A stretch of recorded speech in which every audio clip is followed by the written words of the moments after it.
Welcome to the Future of Field Service podcast. I'm your host, Sarah Nicastro. On today's podcast, we're going to be discussing the criticality of effective training on the customer experience.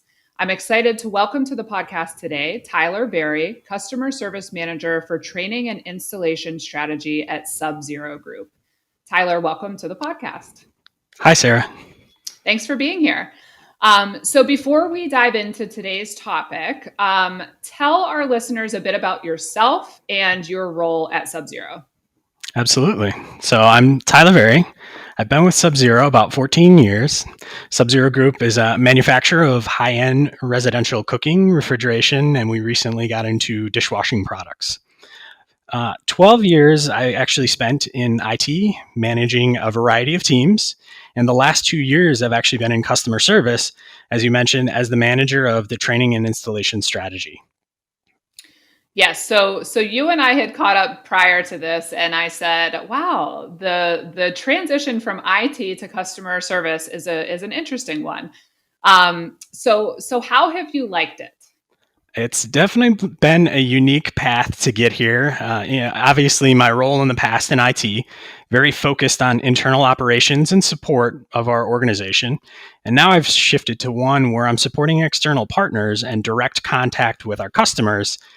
It's definitely been a welcome change. It's pushed me to expand my business knowledge and learn how we go to market, how we support our products in the field. So extremely grateful for Subzero and the opportunity to develop my leadership in different forms. Cool. Yeah, it is an interesting transition, but I in my former role, I hit the 11-year mark, not quite 12, and it was time for a change. So it's a good time to try something different and expand horizons. So what I want to talk about first is the structure of Subzero's installation and service business, because I think for our listeners, understanding how you do those things is going to be important in framing the conversation we have around training and what effective training entails and how training impacts the customer experience. So Subzero, for both installation and service, you leverage partner networks for both functions. So talk our listeners through kind of what that structure looks like. Yeah, correct. So our network is a bit unique in terms of we leverage certified third parties to provide our installation and service of our products. So our service network is a bit more defined than our installation, being we have control. We pay the service companies if they're doing warranty work for us. And we've really narrowed that down to specific service companies in very large metro markets. And they can provide, and majority of them do, sole support of the Subzero Group brands. Our ultimate goal by doing this and leveraging third parties, we really want to make sure that we're giving them the most touches on our product, whether it's from an installation or a service perspective. So we really try to drive the majority of our business for our customers through these certified companies that we have in our network. Okay, good. So you leverage third party for both installation and service functions. And in talking with the service community, one of the biggest concerns we hear when it comes to the pros and cons of relying on contingent workers or a third party workforce is really that loss of control over the customer experience, right? So that tends to be one of the biggest hesitations in embracing that model. So at Subzero and in your role, you are relying heavily on training to preserve the customer experience. So what I want to talk about first is some of the aspects that you feel make for effective training that therefore help companies retain some of that control. Absolutely. I think the big thing for us on creating effective training is making sure that we understand what are the needs of our partner organizations and ensuring that we're building to meet the different learning styles. So not just creating something that is web-based. When we know some people, they can't sit in front of a computer and do something. These are, technicians. They work with their hands. They want to get hands-on. So making sure that, yes, we do have some content that is web-based, engages videos, but we also want to make sure that we also are creating hands-on curriculum, forcing critical thinking, understanding what are the tools that they can leverage that we have built for them. But then also understanding that, as much as we want uniformity in our network, we want to make sure that they have autonomy to continue to fit the needs of their culture and identity as their organizations. The thing that I do find unique, we're a family-owned company, third generation, and a lot of the companies that we have partnered with, they're very similar in that manner. They're, on a smaller scale, but they're usually family-owned, multi-generational companies. You have owner-operators from that perspective. So, I really see the ties of culture connecting that way, and it really helps us in the synergies. Yeah, that makes sense. And I think that what you articulated, that balance between autonomy and uniformity, is really what is companies are striving to achieve. And I think that balance is really relatable, not just for companies that are leveraging third-party workers, but even companies that have a really large geographical footprint and have different divisions of their business, regions of their business that have traditionally operated fairly independently.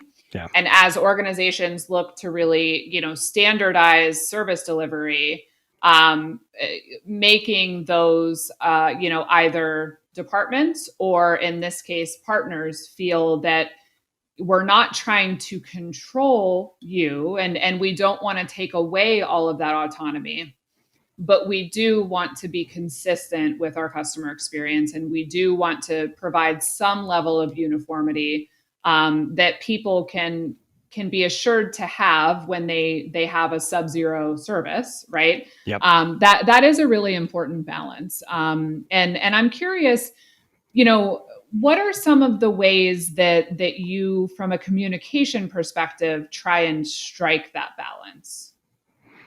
So communication for us is leveraging key partners in the field that have been vocal about what we're doing and how we're doing it, and making sure that we engage them on a reoccurring basis of how are we performing? What are the things that you need? And we've created an advisory council that leverages both service, installation. We bring them together as a peer group because, yes, they're usually two very separate businesses in terms of how they operate.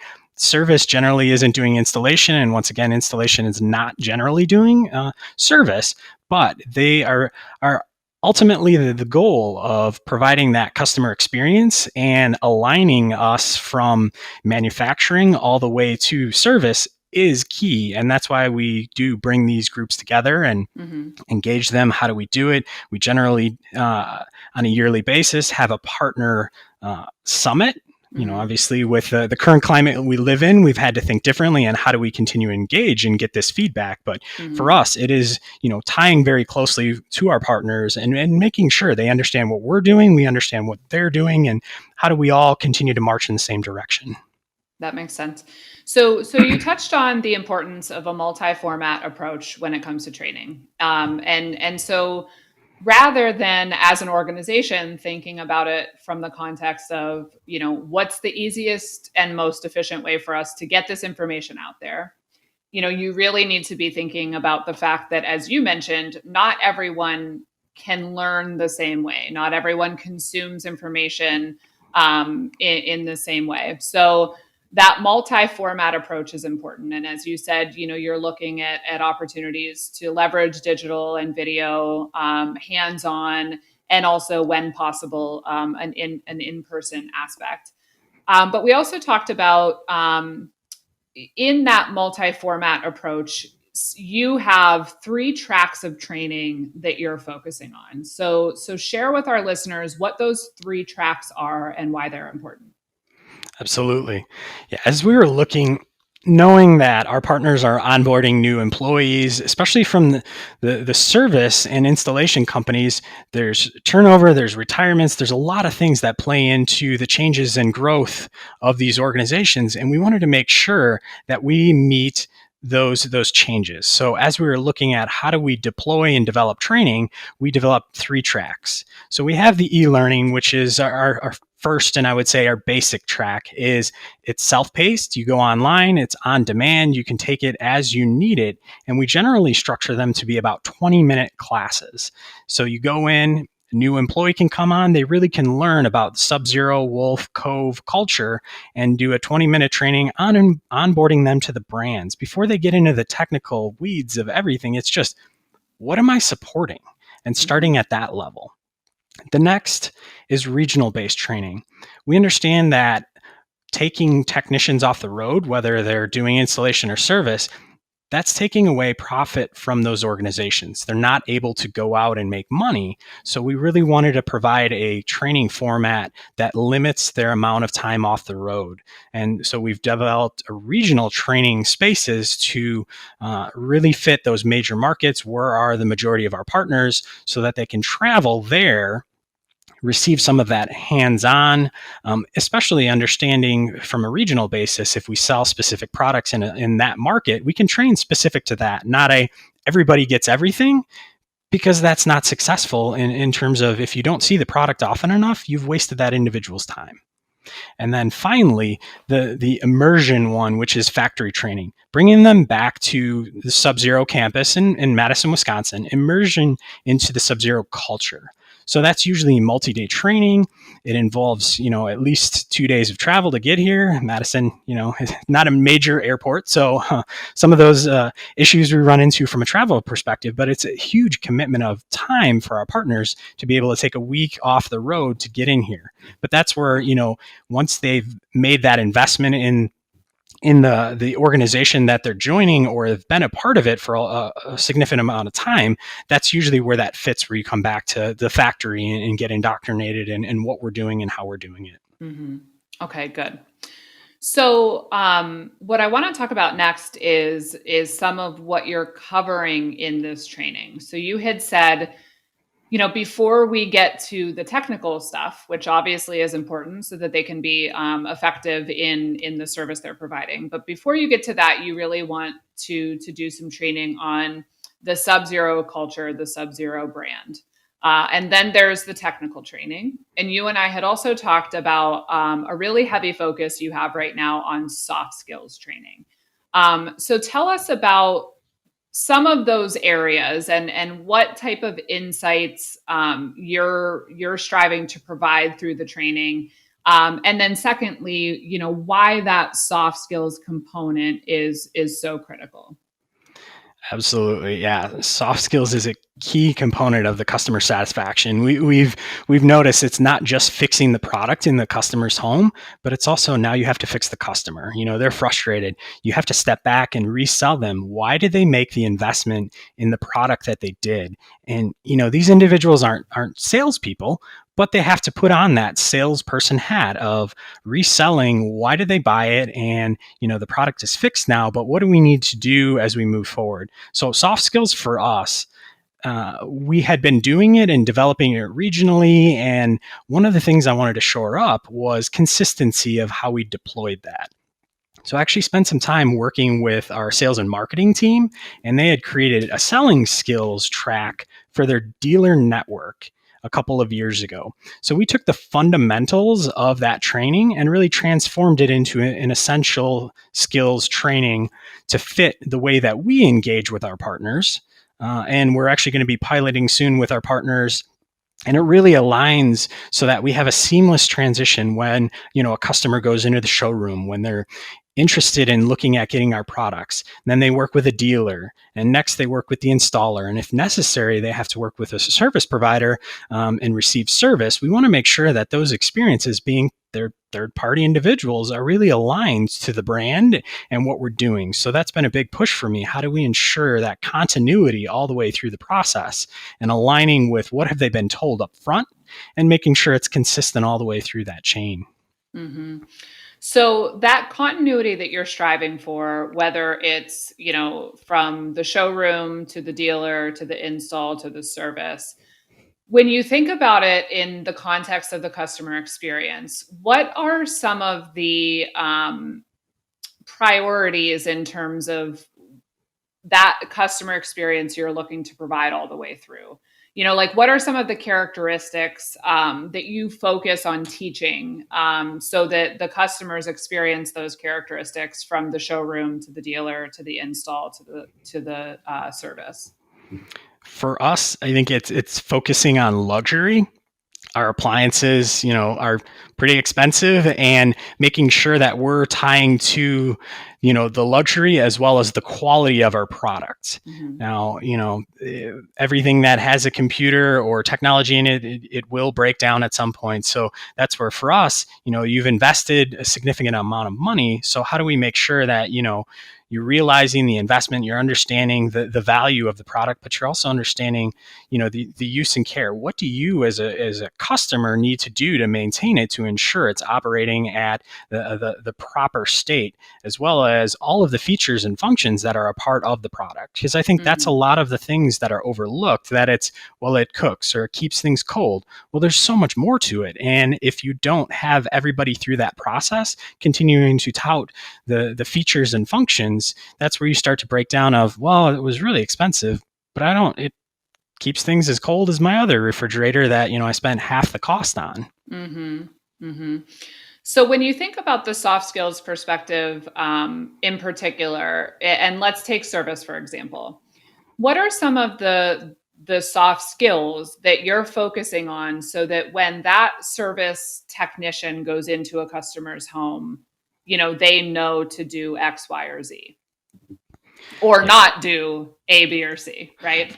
for sure. Well, and that's for the course that we've constructed. We really have them do pre-work before they even show up, to think about what are some of the experiences that they've had as a customer, to really put them in a frame of mind of, as me, the customer, what would I expect? And Hmm. so we put them through that exercise, and then when they come on site, it's really understanding what their role is and making sure that they're following suit with asking, specific questions, pointing them in the right direction, and not, well, that's not my job, or I don't know who sold it to you or gave you those benefits. So it's not placing the blame, it's understanding, what's going on, and they have enough knowledge of the network to say, here's what I know, but I think you need more information. I can get you to a dealer or a showroom where they can provide you more tips and tricks around how you do certain things. So Hmm. making sure that they really have the skills to break down the customer, to make them understand that there is a network of people out there willing to support any of the needs that they have around the products, versus, well, this is my only hope, is this individual, and they didn't give me what I need, so now I'm done. Hmm. Yeah, it's an interesting conversation, thinking about how important it is to prioritize soft skills in training when you are a luxury brand, right? So I was having a conversation recently with another luxury brand, and just talking about from a customer experience perspective, if you're selling a premium product and you're sending folks on site that, maybe have really strong technical knowledge, but are not polished Yep. in how to present to the customer, it's not going to give the premium or white glove experience that you want those customers to have, knowing that they've made a significant investment with your product. So it really is important. I honestly think that the correlation between a focus on soft skills and how that impacts the customer experience is an important correlation, whether it is a premium product or not, but even more so, right, when you are selling something like that. So Absolutely. that makes sense. So you have been leveraging a learning management system to help you keep track of and manage all of this training. So tell us a bit about that and how it's been helping you. Absolutely. So, my amazing training team spent a year developing and building out this system. We actually just rolled it out in March, and we're already starting to realize some of the value of just the speed with which we can deliver training now and roll it out to our partners, whether it's through, all the three mediums that I mentioned, e-learnings, regional trainings, factory trainings. The ability to get that out there and have that visibility to our partners is critical.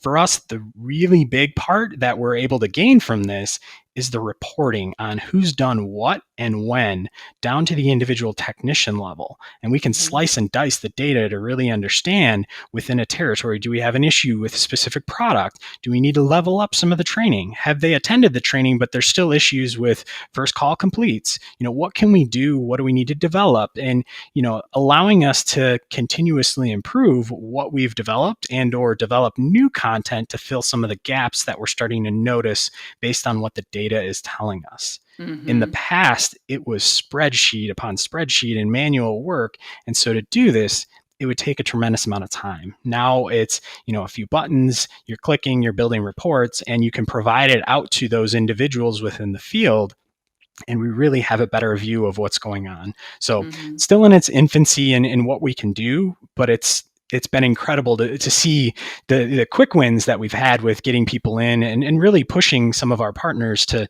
make sure to sign everybody up to get people access, because it was amazing to see the amount of people that actually did not have access into our system and the tools that we had available to them. So Mhm. the ability to make them more efficient through this process has been great to see as well. Mhm. Now, do you correlate any of that data that you're getting on, the training completion and, looking at how that relates to first time fix and therefore perhaps effectiveness of the training or what have you? Do you correlate that at all to customer feedback? Yeah, and that's one of the goals as we are now rolling it out and have better visibility. So we're creating the baseline of tying that to the customer feedback, Mhm. CSAT for service, installation, first call completes on the product that we've trained on, and then also measuring our trainers and their effectiveness, because that's been Mhm. the biggest challenge. Of it's a tremendous investment to build out training, to have trainers, and we want to make sure that we're proving our value and showing, Mhm. the worth of the team. Otherwise, it's very easy to have that cut from the budget and, back to the days that we had in the past. And so that's our goal, to be able to track and trend and really show that we're moving the needle.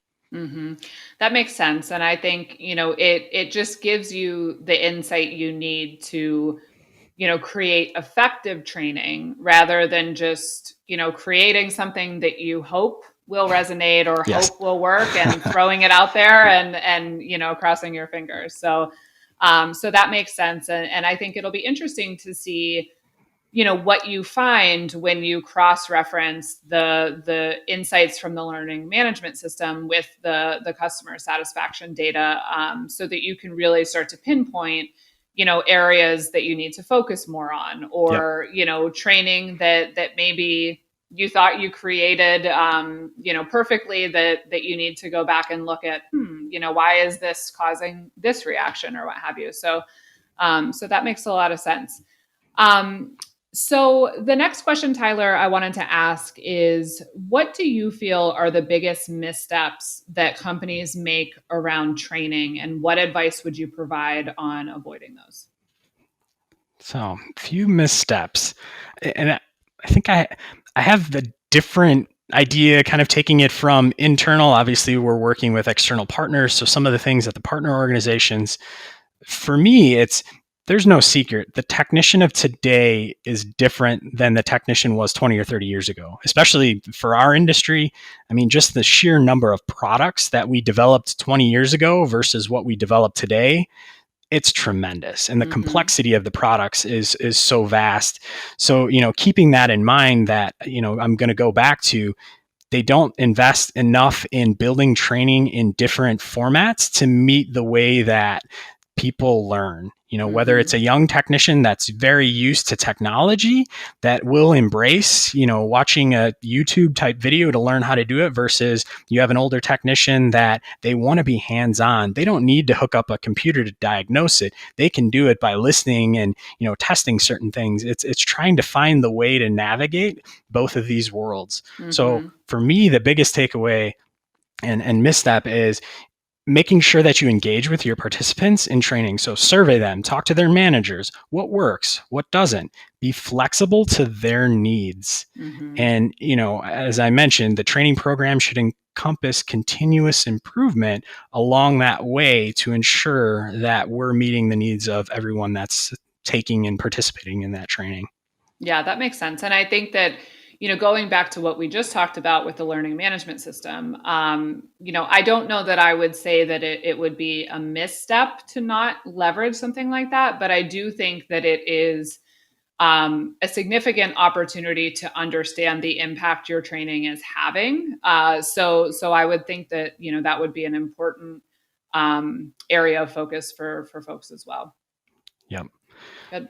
Second misstep for me is when times are good or you're busy, training is usually shifted to the back burner. And when it's done right, it should be a part of your organization. So really making training a part of your culture, whether it's biweekly, weekly, monthly, I think it's evaluating what fits for your organization.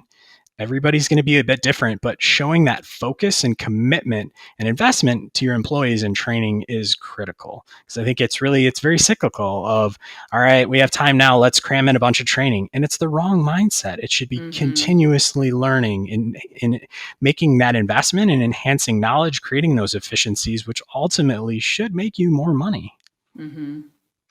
I would think there's also kind of a psychological component to that of if continual training is a part of the culture and ongoing learning is just something that is built in, it feels different than if, all of a sudden we're going to focus on this, which means you must be doing something wrong.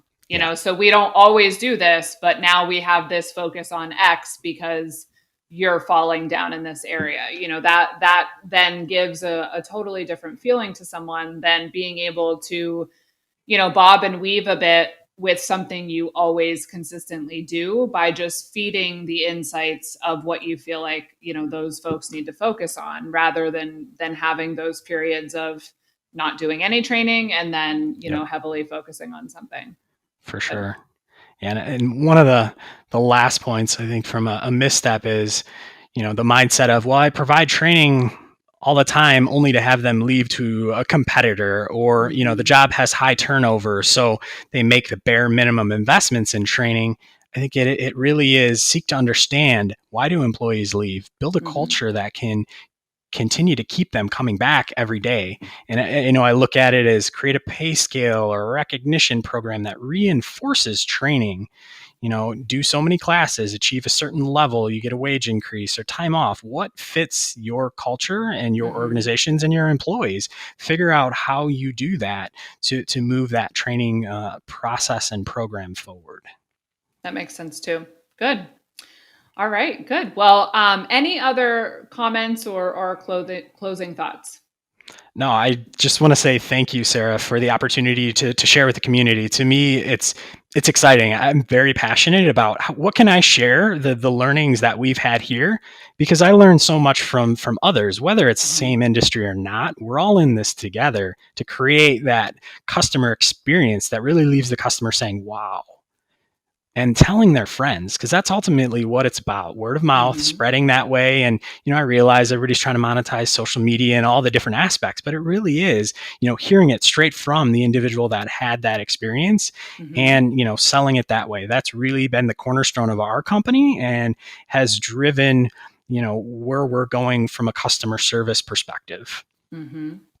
Well, I appreciate you being here, Tyler, and sharing your perspective. I mean, that is what we're all about. So we love to hear from different folks and learn about, what they're up to, how they're innovating, how they're tackling challenges. And training isn't a topic that we've discussed a whole lot, even though it's a very, very important one. So thank you for coming on and for sharing today.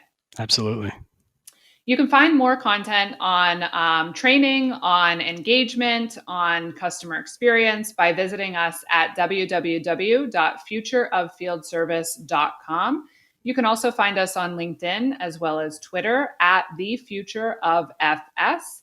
The Future of Field Service podcast is published in partnership with IFS. You can learn more about IFS service management by visiting www.ifs.com. As always, thank you for listening.